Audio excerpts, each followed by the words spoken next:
Hey, how's it going? It's Saturday around noon as I'm recording this.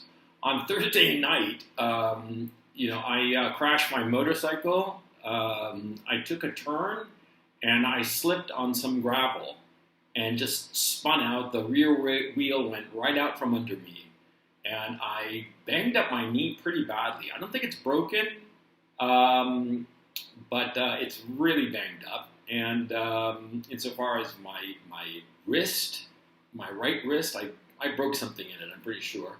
And I think I broke a rib. Actually, I know I broke a rib. And so it's it's been an exciting time here. So anyway, what I wanted to talk to you about is something completely different, not motorcycle accidents. But I wanted to talk to you about how this conflict in Ukraine was an existential war for Russia at the start of it.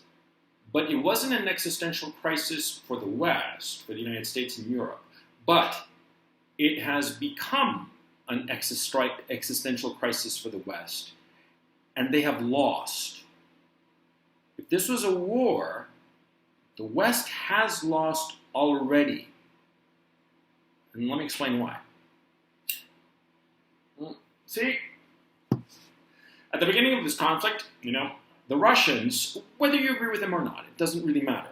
The Russians thought that Ukraine joining NATO was potentially an existential crisis for them. They could not have NATO troops on their border. They could not have NATO nuclear weapons positioned in Ukraine. And so that's why they invaded. That's their justification to themselves of why they invaded. Whether you believe this or not is irrelevant. It's what they believed. They viewed it as an existential crisis. But for the West, it was not existential. After all, what does the West care about Ukraine? Ukraine, in the Western scheme of things, was trivial. It's inconsequential. And so, at the start of the conflict, it was not an existential crisis for the West, but it became one. It is one now because of the following reason. You see, when the West imposed all of its sanctions, right, what was the goal? It was to destroy the Russian economy. I mean, it was a declaration of war in everything but name. And so they imposed all of these sanctions, radical sanctions, and including some key measures.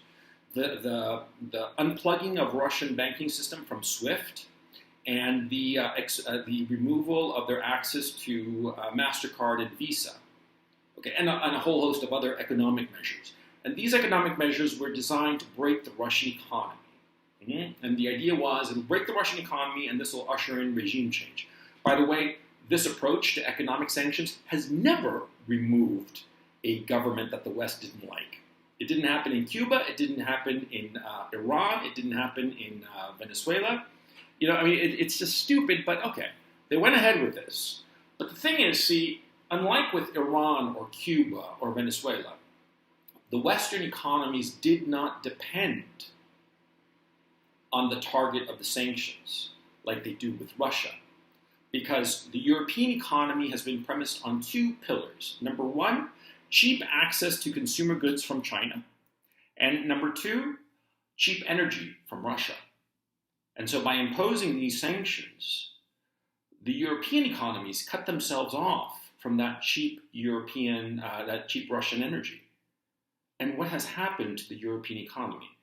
Well, it's radically deindustrializing. It's been a catastrophe for the European economies. Inflation is through the roof, and there's no stopping it.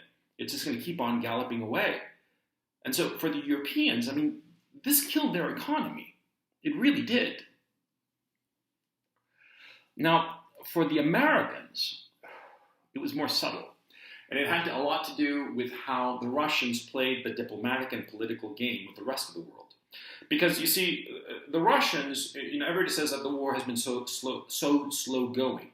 But the Russians have never viewed the war as the only way to achieve their political goals.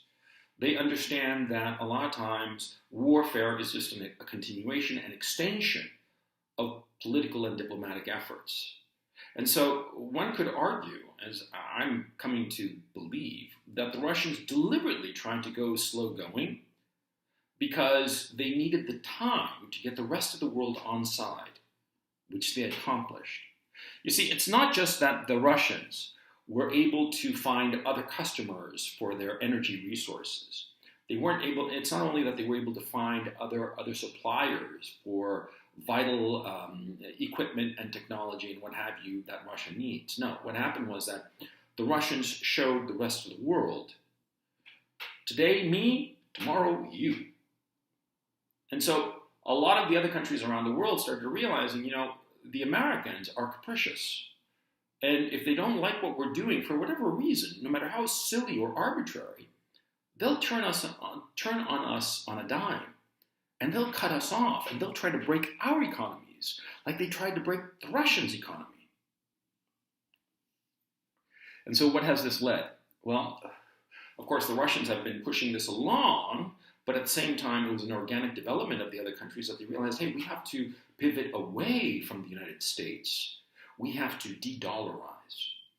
We have to start trading with other countries and trading with other countries in other currencies besides the dollar. And we have to sell our products, our resources, our what have you, in currencies other than the dollar. Because if we take dollars, we're going to be under the thumb of the American financial system. And they might decide to sanction us like they did Russia and break our economy. And it didn't work with the Russians, but it might happen to us. So we're going to de-dollarize. And that's why so many countries have all of a sudden started pivoting towards China. India is the biggest example. India all of a sudden has pivoted decisively towards Russia and to a lesser extent to China because of this fear that the Americans will target them. Saudi Arabia, they're starting to talk about selling their oil in other currencies aside from the dollar. Now, why would this matter to the Americans? Very simple.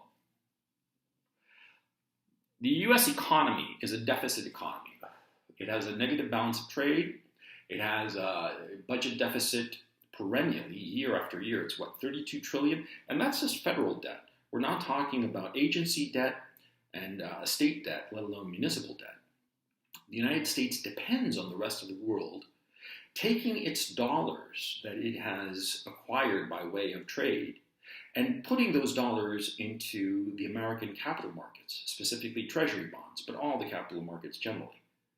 And so what has happened is that as these other countries de-dollarize, their surpluses aren't going to go into the treasury bond market. They're going to go elsewhere. And so the United States is going to find it increasingly difficult, if not impossible, to finance its debt. And since the American economy, since at least the late 80s, has been financed by debt and cannot survive without debt, without somebody willing to take its treasury paper, well, then the American economy is going to start to suffer and eventually collapse. Because the only way that the United States will be able to finance itself is by printing. Of course, they're not going to call it, printing money. They're going to come up with all kinds of sophisticated stuff. Originally, they called it quantitative easing. Remember that? And they'll come up with other clever titles for it, other clever names. But it's basically the same thing. See? The U.S. government will issue debt, and the Federal Reserve will print the money, conjure it out of thin air to buy that debt. And what will happen? Inflation will rise. We're already seeing it. And so now the war in Ukraine has become existential for the Russians, but it has also become existential for the West, for the Europeans and the Americans. But here's the caveat. See, it matters to the Russians if they win in Ukraine, because if they lose, the existential crisis will remain. But see, for the West, if they win in Ukraine, it's not going to change the outcome for them. Because if somehow, by some magic, the Zelensky regime were able to recapture all the territory that it lost since February 24th, and recapture Crimea even, that is not going to change the fact that the West no longer has access to cheap energy from Russia. And that's not going to change the fact that the rest of the world no longer trusts the United States. And so the rest of the world is going to continue to de-dollarize. The Europeans are going to no longer have access to any of the Russian resources. And so in a very real sense, the war has been lost already by the West. They started this conflict as, this minor thing happening in Far Eastern Europe, but because of their own measures, they destroyed themselves. And they can't fix it. There is no way that the Russo-European relationship will go to a status quo ante bellum if the war suddenly magically ended now. Why? Because the Russians no longer trust the Europeans. Because the Europeans, specifically Angela Merkel and François Hollande, have given interviews saying that the Minsk II agreements, they were just a way to buy time. The Minsk II agreements, which were supposed to ensure peace, approved by the United Nations Security Council, and all the stamps and all the signatures and all the rest of it, it's not worth the paper it was printed on. And so all of a sudden the Russians realize we can't do business with them, and we have other customers. So no matter what happens in the conflict in Ukraine, the West has lost already. I mean, even if they start sending, 100,000 troops here to Ukraine, magically, which they can't do, but suppose. So what? So what? They recapture, the occupied territories in Crimea, and what? The Russians are going to keep on going. They've got a 1 million-man army, bigger, with all the call-ups and whatnot, and they go with even more troops, more call-ups. If NATO actually put 100,000 troops, boots on the ground in Ukraine, which is not going to happen. As a practical matter, it's not going to happen. Forget about the political issue.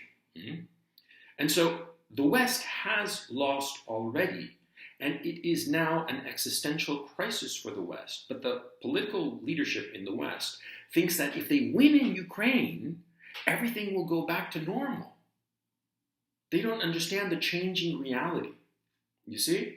And so they're going to keep on putting more weapons into Ukraine, causing countless loss of life and destruction needlessly, thinking that if they just put in more weapons, more HIMARS, more tanks, more F-16s, and then F-35s even, that somehow magically it'll go back to the way it was before. It doesn't work that way. See, once it goes, and it's gone for Europe and America. I mean, this is a tragedy because it's the West that did it to itself. And there is no way to victory. Not now, because for the West, the war is lost. Understand what's going on.